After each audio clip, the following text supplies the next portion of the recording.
চলচ্চিত্রের নোংরা রাজনীতির শিকার হয়েছিল সুনেত্রা বললেন অঞ্জনা।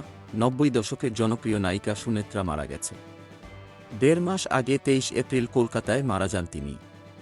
মৃত্যুকালে তার বয়স হয়েছিল ৫৩ বছর। বৃহস্পতিবার দিবাগত রাত ৩টা ৭ মিনিটে ফেসবুক পোস্টের মাধ্যমে বিলম্বিত খবরটি নিশ্চিত করেছেন অভিনেতা জায়েদ খান। সোহেল রানা প্রযোজিত দস্যু বনহুর দিয়ে অঞ্জনা চলচ্চিত্রে অভিষেক। শামসুদ্দিন টগর পরিচালিত এই চলচ্চিত্রে অঞ্জনা অভিনয় করেছিলেন সোহেল রানার বিপরীতে। ১৯৭৬ সালে নির্মিত চলচ্চিত্রটি সেই বছরের পবিত্র ঈদুল ফিতরে মুক্তি পায়। অন্যদিকে সুনেত্রা ছিলেন ওপার বাংলার অভিনেত্রী। ভারতের পাশাপাশি বাংলাদেশ ও পাকিস্তানের বহু সিনেমায় অভিনয় করেছেন তিনি। থিয়েটারের মাধ্যমেই অভিনয়ের যাত্রা শুরু হয়েছিল জনপ্রিয় এই অভিনেত্রীর। সুনেত্রাকে ঢাকায় সিনেমায় নিয়ে আসেন বাংলাদেশি পরিচালক মমতাজ আলী। প্রথম দেখা যায় সে সময়ের হার্টথ্রোব নায়ক জাফর ইকবালের বিপরীতে ১৯৮৫ সালে মুক্তি পাওয়া উসিলা সিনেমাতে। শোনা যাচ্ছে কিডনি রোগে আক্রান্ত হয়ে মৃত্যু হয়েছিল চিত্রনায়িকা সুনেত্রার। ৮০-৯০-এর দশকে বড় পর্দার সাড়া জাগানো এই অভিনেত্রীর মৃত্যুতে এখন শোকসন্তপ্ত ঢালিউড তারকারা। তাদের একজন চিত্রনায়িকা অঞ্জনা, যিনি খুব কষ্ট পেয়েছেন সুনেত্রার মৃত্যুতে।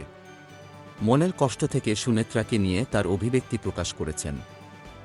এফডিসিতে শুটিংয়ের ফাঁকে অঞ্জনা ও সুনেত্রার পরিচয়। এরপর দুই অভিনেত্রীর বন্ধুত্ব আশাও ছিল বাসায়। প্রায় দুই নায়িকা গল্প করে সময় কাটাতেন। চলচ্চিত্র সূত্রে গড়ে ওঠা বন্ধুত্ব টানা ১ দশকের বেশি সময় অব্যাহত ছিল। এরপর আড়ালে চলে যান সুনেত্রা। ১৫ বছর আগে একবার ফোনে কথা হয়েছিল। এরপর আর দুজনের সঙ্গে কোনো কথা হয়নি। সুনেত্রার মৃত্যুর খবর শুনে নিজেদের বন্ধুত্বের কথা সংবাদ মাধ্যমে জানান অভিনেত্রী অঞ্জনা নিজেই। শুক্রবার সামাজিক মাধ্যমে সুনেত্রার কিছু ছবি যোগ করে এক পোস্টে অঞ্জনা লিখেন, সুনেত্রা আমাদের মাঝে আর বেঁচে নেই শুনে এতটা কষ্ট পেলাম, যা ভাষায় প্রকাশ করার মতো না।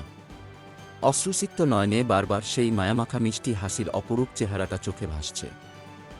৮০ দশকে আমাদের বাংলা চলচ্চিত্রের অসংখ্য সুপারহিট ব্যবসার ফল চলচ্চিত্রের গুণী চিত্রনায়িকা সুনেত্রা।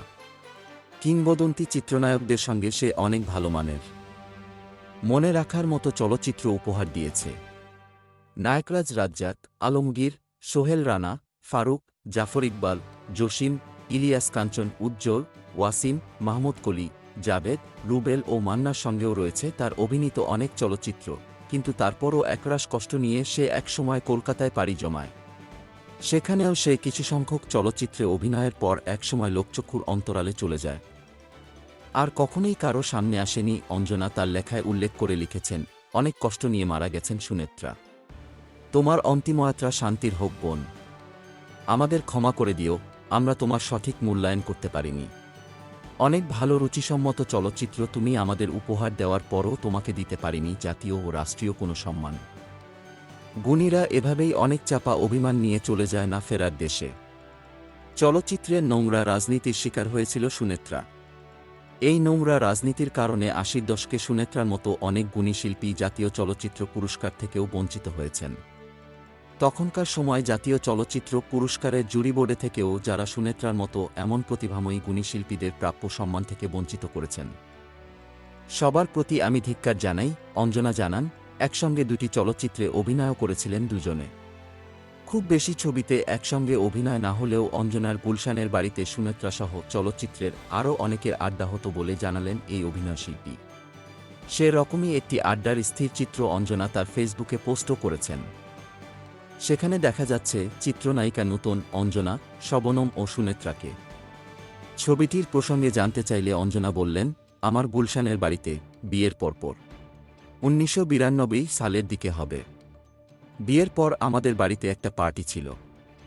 তখন তো চলচ্চিত্রের মানুষেরা মিলে কিছুদিন পরপর পার্টি হতো। সুনেত্রার সঙ্গে সম্পর্কটা যেহেতু বন্ধু, বোনের মতো ছিল, আমার বাড়ির সব আয়োজনে সে থাকত। আমরা অনেকটা কাছাকাছি বয়সের ছিলাম ও ৯০ দশকের মাঝামাঝি থেকে সুনেত্রা নিজেকে অন্তরালে নিয়ে যান। একাকী থাকার সিদ্ধান্ত থেকেই নিজেকে গুটিয়ে নিয়েছিলেন বলে জানালেন অঞ্জনা। তাই আড়ালে থাকার সেই সিদ্ধান্তের প্রতি শ্রদ্ধা রেখে নিজে থেকে ১৯৯৫ সালের পর আর যোগাযোগ করেননি বলেও জানালেন এই অভিনয়শিল্পী। তবে অঞ্জনা বললেন, ১৫ বছর আগে একবার আমাকে ফোন করেছিল, নম্বর জোগাড় করেছিল, কুশলাদি বিনিময় করেছিলাম, এরপর আর যোগাযোগ হয়নি। Golam Mostafa, desk report, BE news, Dhaka.